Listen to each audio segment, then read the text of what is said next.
1944. For 2 long years, Europe has waited for liberation. Hitler still occupies the entire continent, but everywhere he's on the defensive. The German armies are retreating in Russia. The Allies have invaded Italy and are marching on Rome. They're certain to land in the west this year. Hitler has built his Atlantic Wall, which extends from Norway to the Pyrenees, passing through Pas-de-Calais and the beaches of Normandy. Hitler has ordered that it be made an impregnable fortress.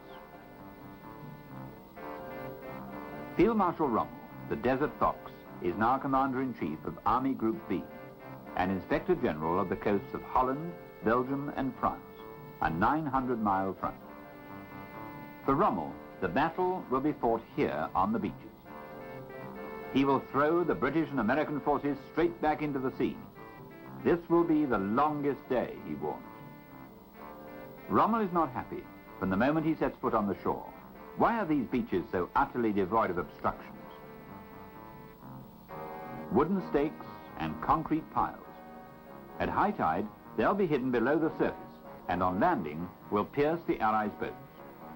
To avoid them, the enemy will have to disembark at low tide. Then they'll be in gun sight for a long time with no cover. He sows millions of mines on the shore and in the sea.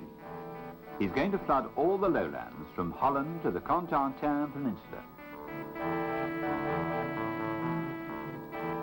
What Rommel doesn't know is that the French resistance has procured the complete plans of the Atlantic Wall and has succeeded in getting them to London.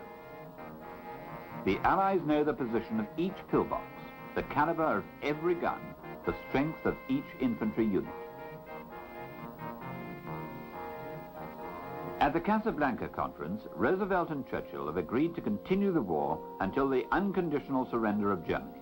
Churchill wants to attack in the south through the Balkans, with a political motive for reaching Berlin before the Russians. But at the Tehran conference, Roosevelt and Stalin insist that the landing should be from the west. The second front that Stalin had wanted for the last 2 years will start on the Atlantic coast, somewhere in France. General Marshall, Chief of General Staff, is the leading planner of the American Army. He wants to command the operation on the Western Front himself. But Roosevelt, considering the war in the Pacific and Japan as well, is against it. Marshall offers Roosevelt one of his personal staff, Eisenhower. On Christmas Day, 1943, Eisenhower becomes Commander-in-Chief of the Allied Expeditionary Forces in Europe. In effect, the stage is being set for the beginning of the great and crucial test all over the world. I have complete confidence that the soldiers, sailors, and airmen, and all the civil populations of the United Nations will demonstrate once and for all that an aroused democracy is the most formidable fighting machine that can be devised. Eisenhower has installed his general staff at Southwick House on the English coast. 4 are English and 3 American. February 1944. The Air Force has already begun to prepare the ground. The French pilots of the Groupe Lorraine take part in these tactical bombing missions.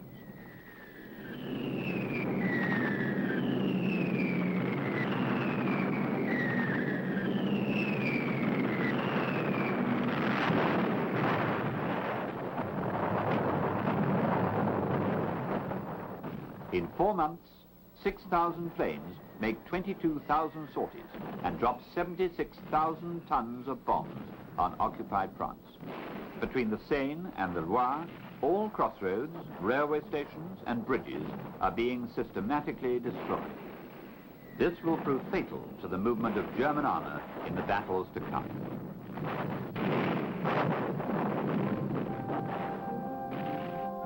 May 1944. All units are camped in the south of England, and the assembly points are out of bounds to civilians and severely controlled. The hour approaches.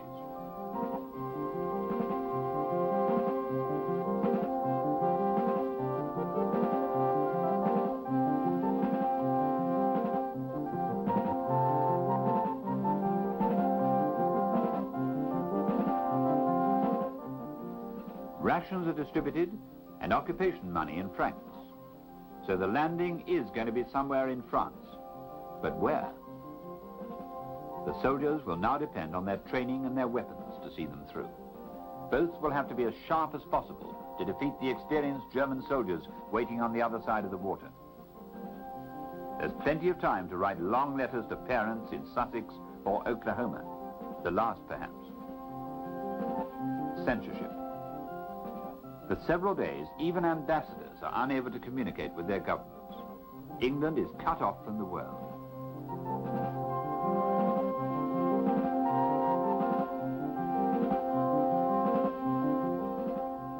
At last, the landing plans are studied on the meticulously accurate scale models.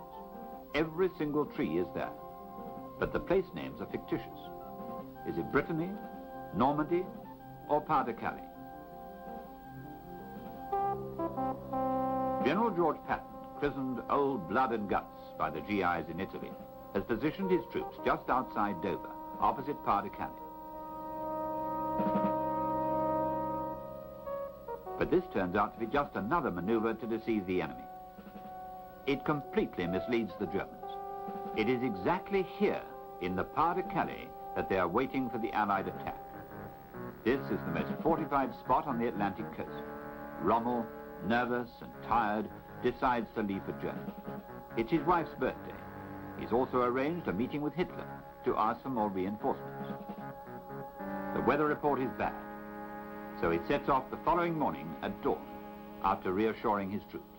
Im Hinblick auf unsere starken Anlagen, im Hinblick auf den verzüglichen Geist unserer Truppe, auf die neue Bewaffnung und die Kampfmittel, die uns in die Hand gegeben sind, können wir den kommenden Ereignissen mit größter Ruhe entgegensehen und brauchen uns keine Sekunde den Kopf zu brechen, ob es gut oder schlecht geht. Es geht bestimmt gut und ich glaube nicht, dass der Engländer ein zweites Mal wiederkommt, wenn er hier den Versuch macht.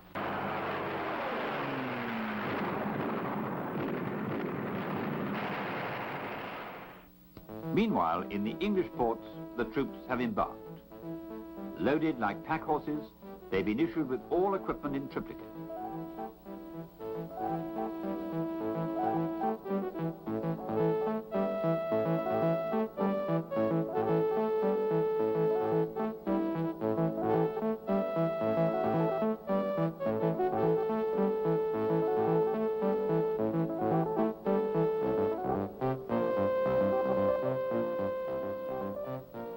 The soldiers crowd together in the holds of the ships and wait. But 1 day, 2 days, 3 days. Why? The sun is still shining brightly. The most difficult thing to bear is inaction. Fighting men who fret gradually lose the fine edge of morale that has taken so long to prepare. Card games are no substitute for the release of tension. Everything depends on the weather, in fact, and also on the tide and the moonlight. In spite of appearances, the weather forecast is bad. They want to land on June the 5th, but have to turn back. The storm is too fierce in the channel. The 6th of June is still all right. The 7th is also possible, but the 8th will be too late. Eisenhower sees the effect this waiting is having on the army's morale. But what can he do? He hasn't arranged this blasted weather. On Sunday at 9 o'clock in the evening, the Chief Meteorological Officer, Group Captain J.M. Stagg, forecasts a clearing for Tuesday the 6th. Everyone turns to Ike. I thought it was just the best of a bad bargain, so I possibly sat silently, just reviewing these things, maybe, well, I'd say 35 or 45 seconds. Now it's been reported by some of the people present. For example, my own chief staff says that's 5 minutes. Well, I know that one, but 5 minutes under such conditions sounds like a year. Actually, I'd think after 30, 45 seconds, something like that, I just got up and said, okay, we'll go, and this room was emptied in 2 seconds. Along 20 miles of front, the most formidable armada of all time sails towards France, making the journey in reverse of William the Conqueror 9 centuries earlier. 5,000 ships, protected by 700 naval vessels, watched over by 13,000 planes, and carrying 140,000 troops.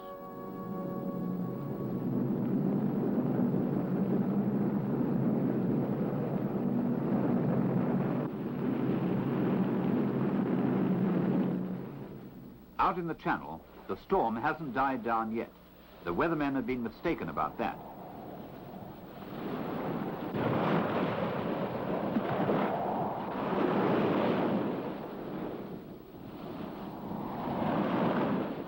At last, battle orders can be opened. No, it's not Pas-de-Calais, it's Normandy. Meanwhile, on the English airfields, 20,000 paratroopers prepare for the big jump.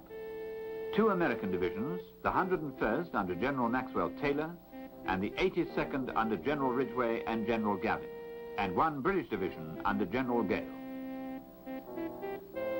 Eisenhower has a heavy responsibility. It's been predicted that he could lose 80% of these men. They've never seen action and believe for a few hours only that they're going to play cowboys and Indians, that the whole thing is a big game. The pilots have stage fright even worse than the paratroopers. Between them, they have only a few dozen flying hours. They've been told, all you have to do is follow the plane in front of you. Don't worry about anything else. On the Cotentin Peninsula, the wind has blown them off their route. The pilots look for their drop zone and the flares. Go, go, go, shout the sergeants. And everyone jumps a little wildly, scattered over 24 miles.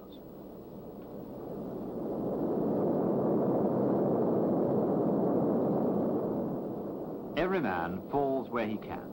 In a tree, in a garden, in the marshes, where he drowns. By morning, a regiment of the 82nd has succeeded in regrouping and taking its objective, Sainte-Mère-Église. A third of the paratroopers have fallen in the little village square, right in the middle of the Germans.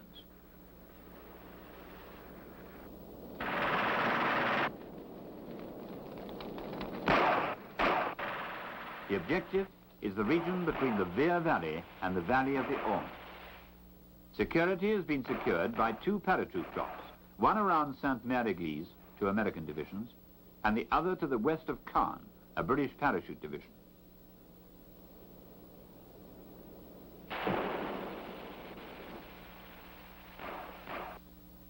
Since dawn, the planes and battleships have been pounding the beaches.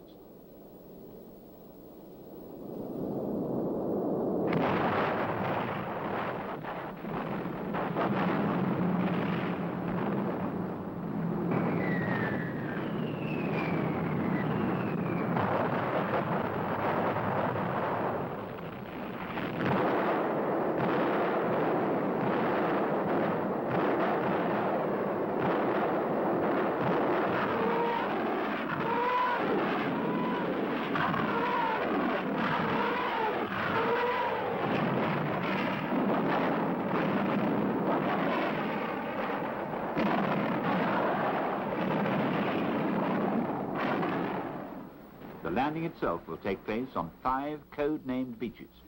Sword, in front of Oistrom, a British beach. Juno, in front of Corsair, a Canadian beach. Gold, in front of Arromanches, another British beach. And 2 American beaches, Omaha and Utah. The first near Vierville, and the second in front of Sainte-Marie-du-Mont. Altogether, 9 Allied divisions with about 200,000 men. Opposite them, 9 German divisions at about the same strength. The Allies haven't therefore got superiority on the ground.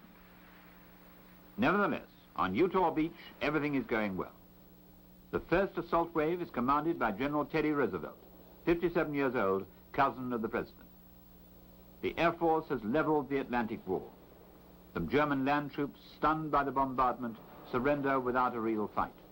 And the Americans advance immediately inland to rendezvous with the paratroops at Sainte-Mère-Église.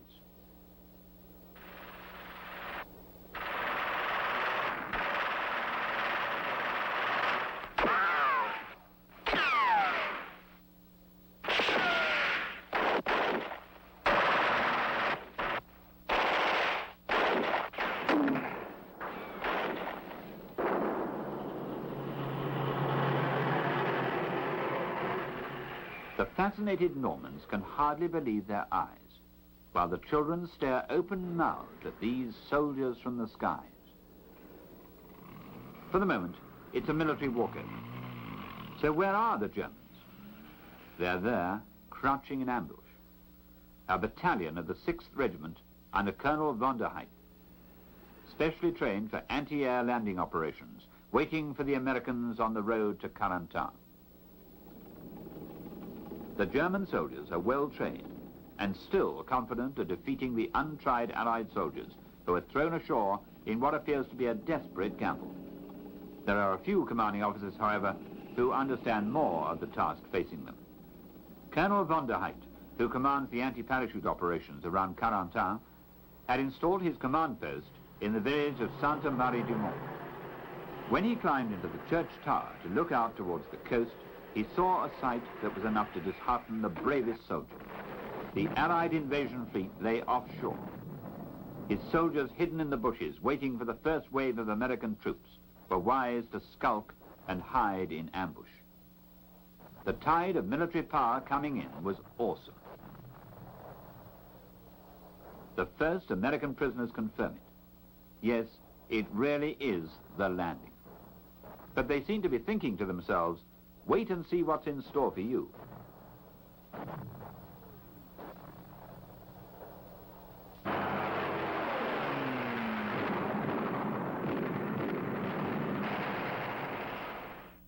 On the Omaha beach, all hell is let loose.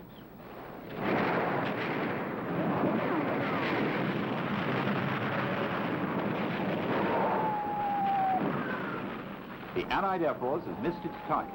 The German defenses are intact.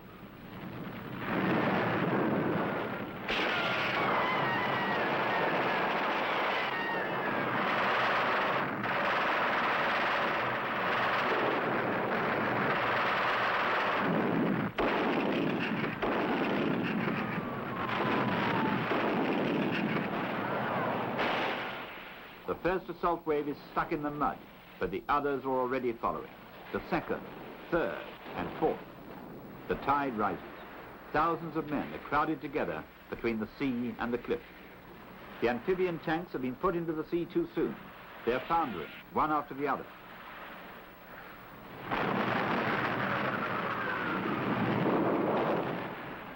General Cotter pulls himself up and drags along a handful of men to mount an assault on the blockhouse.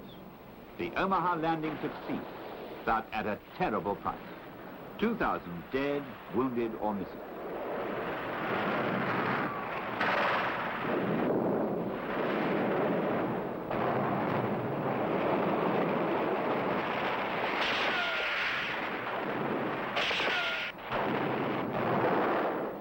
At Hawk Point, the 225 Rangers of Colonel Ruder scale the cliffs with grappling irons and rope ladders. Mission: to neutralize a long-range battery.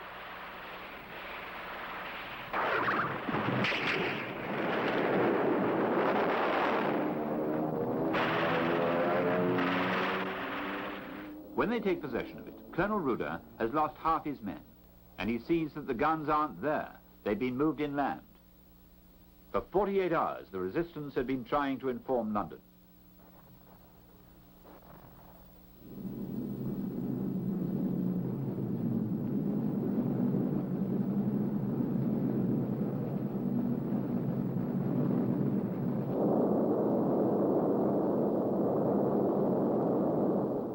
From the English coast, all night and all morning, gliders dropped 6,000 paratroops onto the banks of the Orne, somehow or other, more by luck than judgment.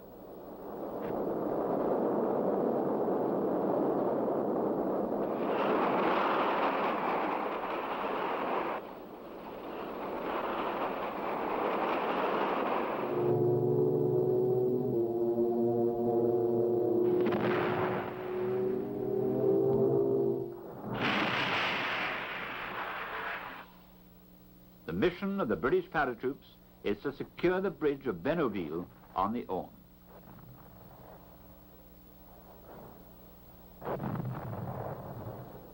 On the British beaches, codenamed Gold and Sword, the Tommies remind themselves of Lord Astley's prayer before the battle. My God, in a few moments I'm going to be very busy. I shall surely forget you, but don't you forget me. The 1st Commander Brigade lands in front of Ustrom. Colonel Dawson, Chief of General Staff, orders the 2 landing craft carrying General Kiefer's commandos to go in.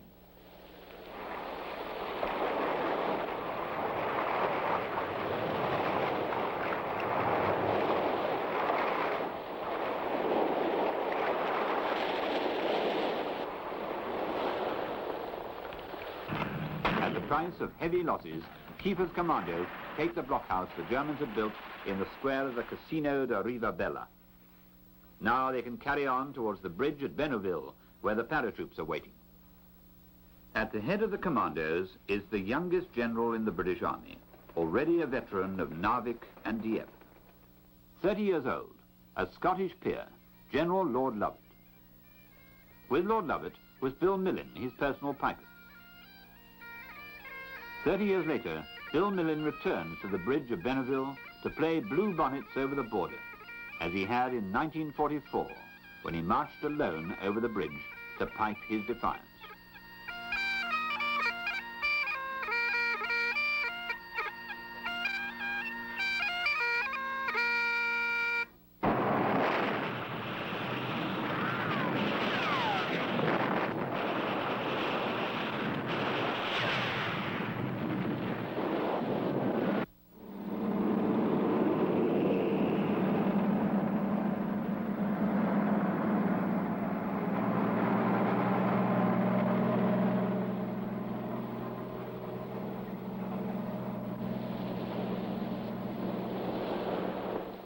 At 4 o'clock in the afternoon, 10 hours after the landing, Rommel's only armoured division, the 21st Panzers, launch a counterattack.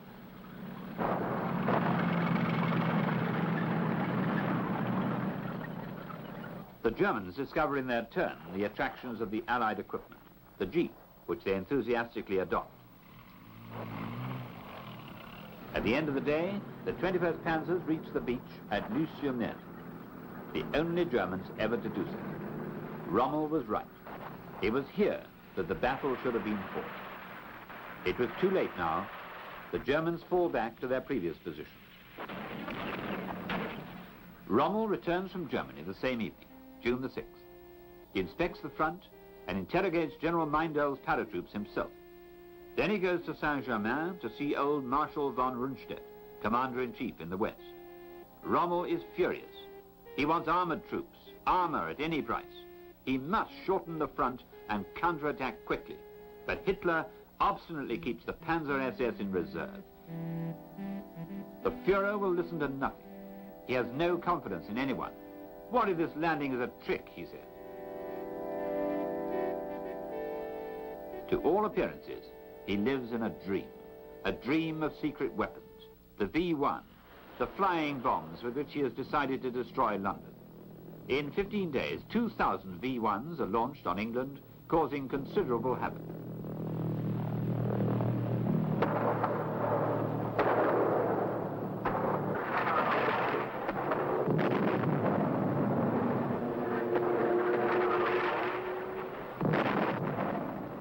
But the British have experienced similar horrors before. It takes more than the buzz bombs to change the course of the war.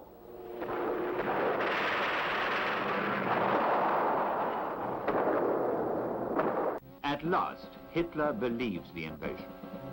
From all corners of Europe, from Russia, from Germany, and above all from France, German reinforcements make for Normandy.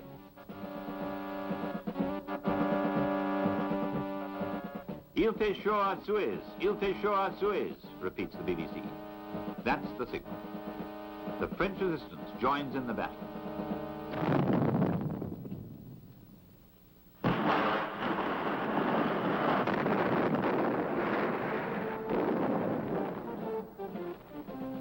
All over France, 30,000 Maquisards, armed only with Tommy guns and explosives, harass the German convoys, slowing down their progress towards the front. It's called Operation Tortoise. Their action, said Eisenhower, saved us 5 divisions.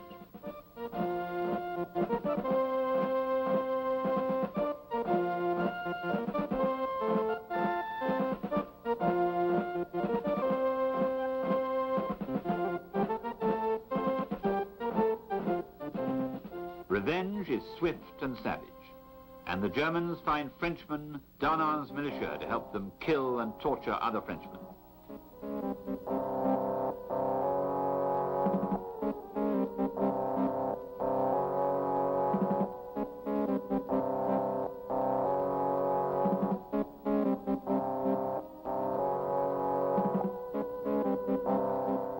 The SS division does Reich which is coming up from Toulouse, is held back by 4 days. Exasperated, the SS leave terror in their wake. At Oradour-sur-Glane, they shut all the people in the church and set it alight. At Toul, they hang hostages from the balconies. The nearer they approach the battlefield, the more their pace slows down. Goebbels' propaganda tries to build up the morale of the troops and insists, Eisenhower hasn't surprised us.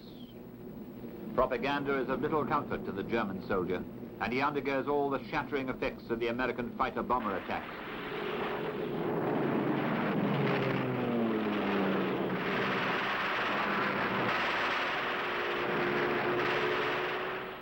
The German fighters are nowhere to be seen, and the Allied planes can carry out their strikes unopposed. The Luftwaffe has been pushed right back into Germany by the Allied fighter sweeps, and the shortage of fuel and pilots has eliminated the once feared German air power.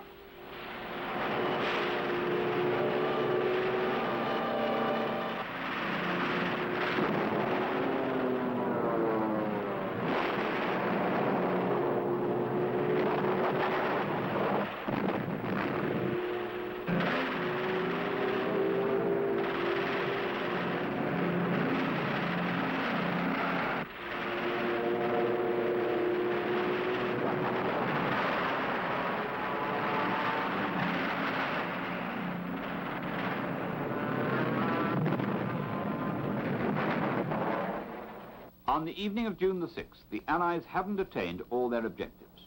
In the west, the link has been made between Utah Beach and the paratroops. Vierville, Omaha Beach, is closely surrounded by the Germans, and the British forces themselves are divided by the German counterattack at Luce-sur-Mer. Above all, Caen, the principal objective of D-Day, is still in German hands.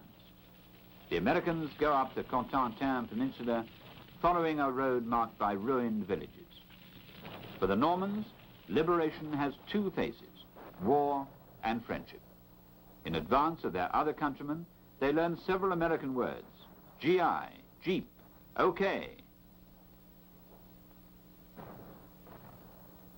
After the hard battles for Boulogne and Mondebourg, the Americans approach Cherbourg. The Germans have entrenched themselves there. Hitler has cabled, even if the worst comes to the worst, Cherbourg must be defended to the last man. All Germany is watching it.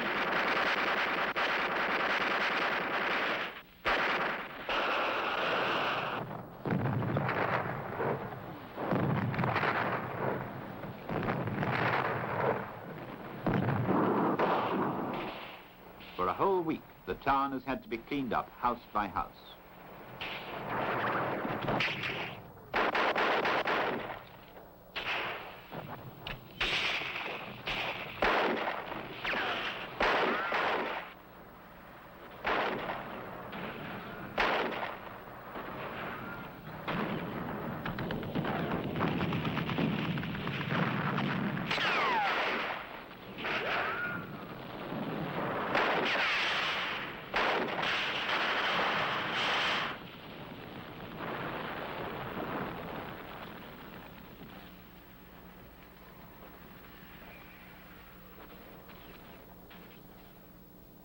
The town has fallen, but General von Schlieben and Admiral Reinecke have locked themselves in the fortress with the rest of the garrison.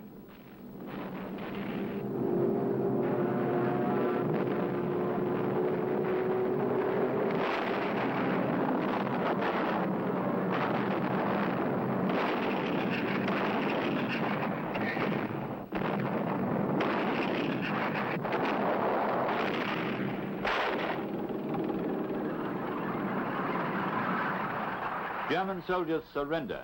This is your last chance. The loudspeakers of the psychological warfare unit join the bombardment. Before surrendering, the Germans blow up all the port installations. By June the 30th, it's over. With 800 survivors, General von Schlieben surrenders to General Collins. Hitler has a fit of hysterics and publicly calls Schlieben a coward.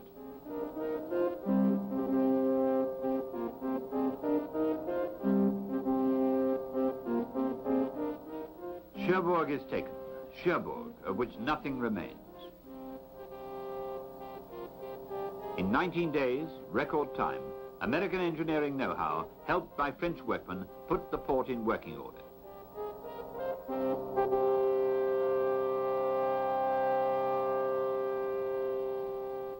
In 2 weeks, the Allies have already built 2 artificial ports, the Mulberry Harbours. Now the point of those enormous structures, made in secret in England, which followed the landing fleet across the Channel, becomes obvious. Dozens of boats have been brought over to form breakwaters. Old merchant ships are filled with cement and sunk. They are 200 feet long and weigh 6,000 tons.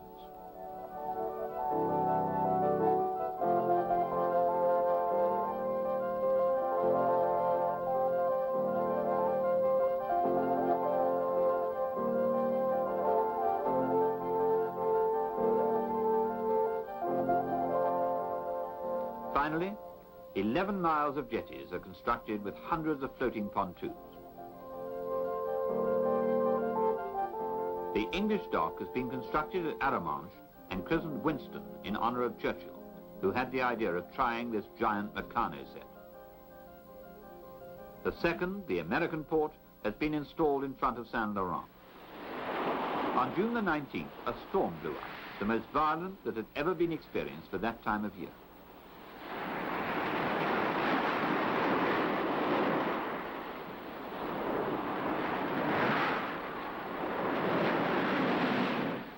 Eventually, the American dock had to be abandoned, but the British Winston held.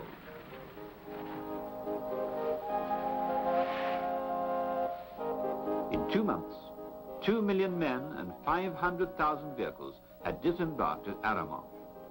The extent of the Allies' preparations continues to stagger the Germans.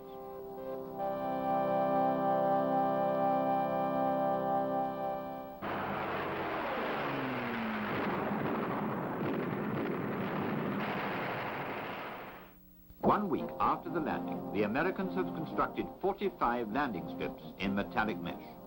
They're erected in a few hours. From now on, fighter cover is immediately available.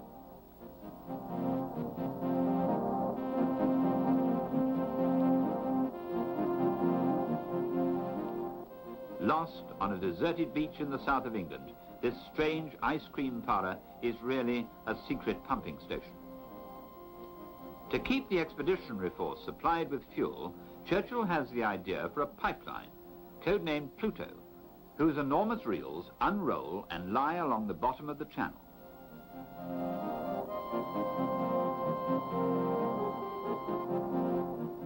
This pipeline will follow the Allied divisions right into Germany. For 4 years, Churchill has waited for this moment. For 4 years, he'd said to Parliament, "You ask me what is my goal? I reply to you with one word, victory." Now he had it. He wanted to land with the British troops himself. But when the King heard the news, he decreed, "Very well, if my Prime Minister is going there, I shall go too." It was the only way of preventing the old British Lion from going to war at 70 years of age. King George VI congratulates Montgomery in his turn. For Eisenhower, the diplomatist general, there is now a grave political problem, that of free France. Roosevelt refuses to recognize the provisional government of General de Gaulle and wants to install an American military administration in France, AMGOT, until the end of the war. Churchill is in a difficult position because he has always supported the Free French and realizes their importance to the Allied cause. De Gaulle has been keeping to himself in Algiers, away from the Allied planners, resentful of Roosevelt's hostility to his viewpoint and achievements in rallying the French nation. He cannot admit that the Americans would control occupied France in his place. It's a political crisis of the worst sort. If de Gaulle does not cooperate and the Americans do not accept his leadership, the Allied invasion will face unknown complications. In the end, de Gaulle makes his point. Eisenhower holds a long conference with him on the eve of the Normandy landings. The two men understand each other. When he sets foot on the Corsair beach on June the 14th, This gesture has a symbolic value too, political as well as military. For him, the only legitimate France is that which, like himself, refuses to accept defeat. Montgomery, who marks time in front of Caen for 3 weeks, decides on June the 26th to launch a big offensive, Operation Epsom. But the weather is overcast and the Allied planes are unable to take off to support the advance of the Sherman tanks. 5 armoured SS divisions are waiting for the British attack. They are equipped with Tiger 48-ton tanks, armed with the famous 88 gun.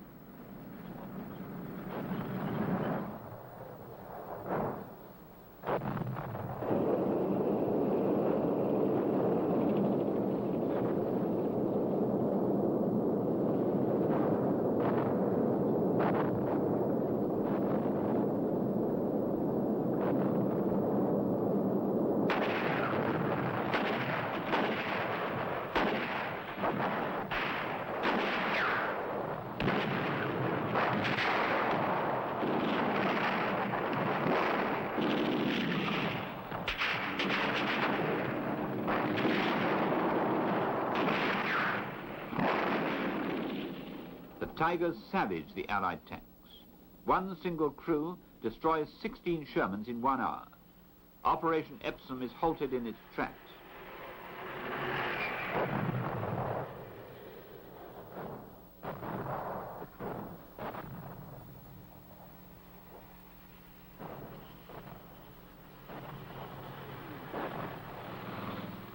The young recruits, turned into fanatics by Hitler, can still laugh. But the weather is clearing. Allied planes are airborne again. They attack the aerodrome of Carpiquet in the suburbs of Caen, which is held by the 12th SS Panzer Division. Rocket-firing typhoons pulverize the German position.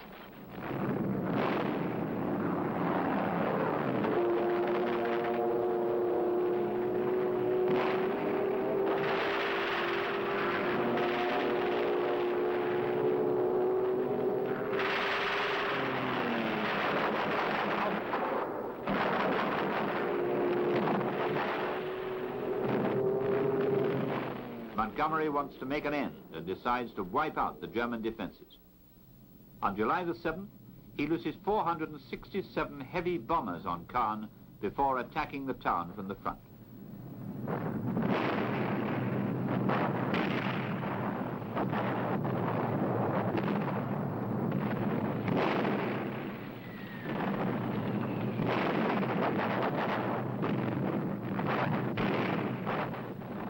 On July the 8th, a month after the landing, Canadian tanks rumble into the town.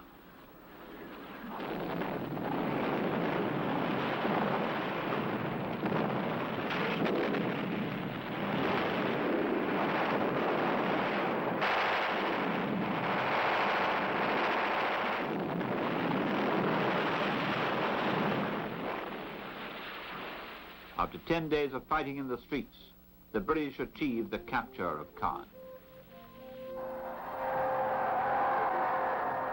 Montgomery, criticized from London for the slowness of his advance, wants to push on at once on the road to Paris. He inaugurates Operation Goodwood of July the 18th with a formidable bombardment of the steelworks of Colombelle to the north of the Orne, where the Germans are entrenched.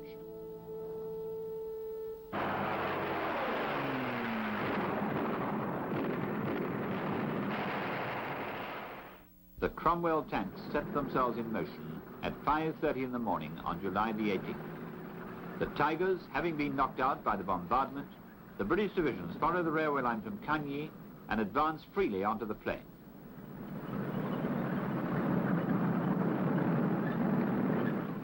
Unexpectedly, they're shattered by the anti-aircraft batteries of the German 88mm cannons. The Germans use new anti-tank weapons like the guided Goliaths, and the rocket launchers imitations of Stalin's weapons.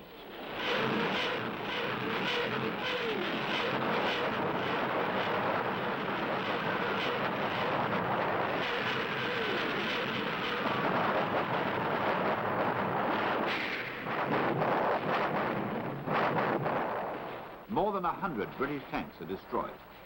Operation Goodwood is halted. In the West, General Bradley's Americans, whose objective is Saint-Lô, are also held up. It's impossible to press forward in this maze of hedgerows where there are snipers and paratroops and SS units of the German 7th Army. Only the little Piper Cubs, the eyes of the artillery, can help to clean up the area, one hedgerow after another.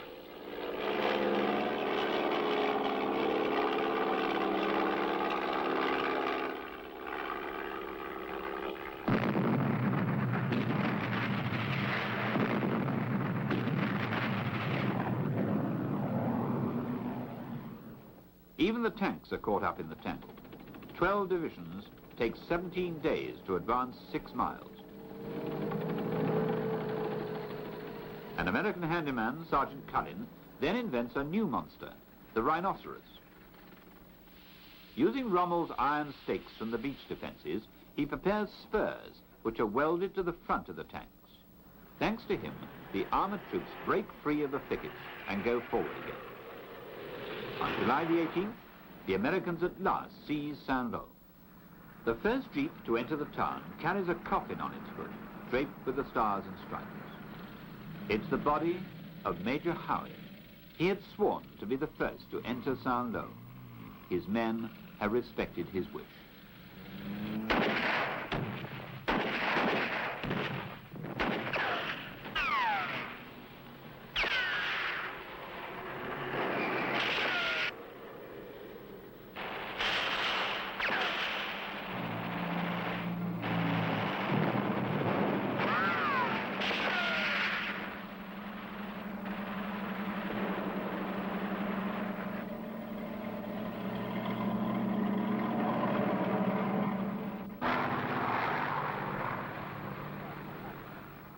General Hodges' tanks have broken through.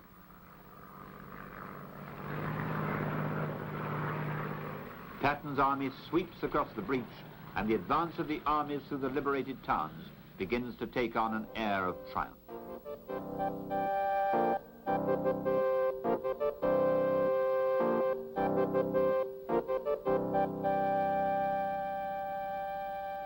Meanwhile, Hitler, proudly holding out his bandaged hand, is smiling. Why the bandage? On July the 20th, he miraculously escaped from an assassination attempt. In the command post at Rustenburg, Colonel von Stauffenberg, chief of the plotters, had put a bomb under the heavy conference table. Its very thickness saved the Führer's life. Hitler's faithful supporters congratulate him. It's truly a miracle. God is with me, the Führer declares on the radio. On July the 17th, Rommel, seriously wounded by Allied planes, is replaced by Marshal von Kluge. For the Germans, the situation is becoming very dangerous. They have no defense to offer against Patton's army, which spreads through Brittany. On the other flank, Montgomery tries to reach Falaise from Caen. An encirclement seems to be the Allied plan. 5 panzer divisions travel all night to avoid air attacks and hope to surprise the American forces. But at daybreak, they are spotted by 10 squadrons of British Typhoon fighters armed with rockets. The result is catastrophic for the German High Command.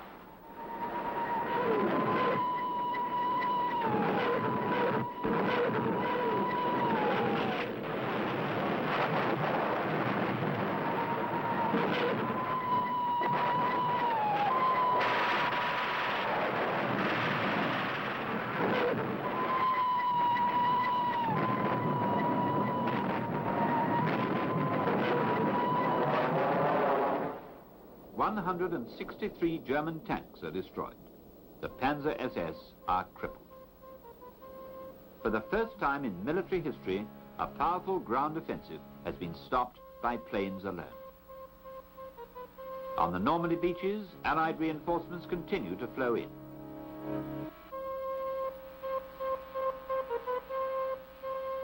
On the 1st of August, the French 2nd Armoured Division lands at Utor Beach, 3 years after General Leclerc, leaving Africa, had sworn not to lay down arms until the French flag is flying over Paris and Strasbourg. 16,000 men, 410 tanks and 650 French guns joined the American armies in a vast turning movement towards the south. By a stroke of genius, General Bradley has the idea of encircling the remains of the 3 German armies, which were retreating towards the Seine. The British closed the pincers in the north. On August the 14th, covered by 1,000 bombers and 720 guns, 900 tanks launched an armored attack in the direction of Falaise.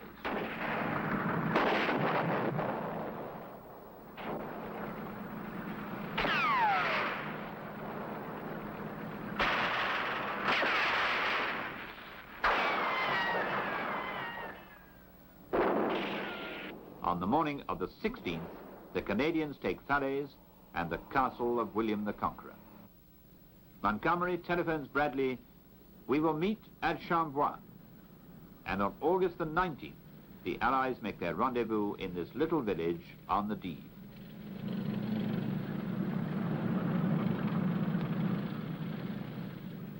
Ten German divisions are caught in the trap.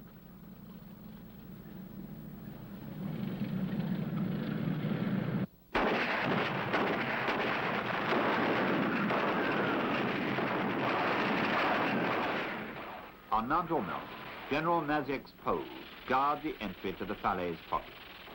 Montgomery has told them, "You are the cork in the bottle. Hold it well." The poles stood firm and sealed the fate of the trapped German forces. It was a second Stalingrad.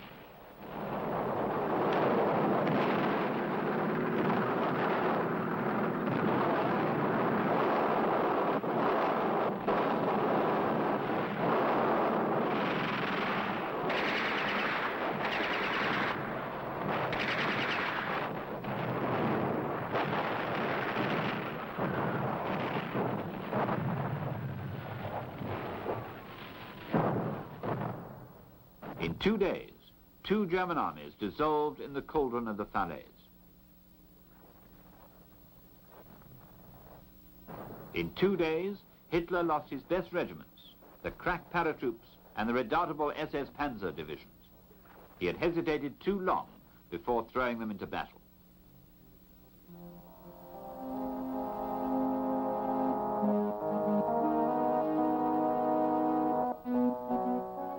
"200,000 dead, wounded, or taken prisoner."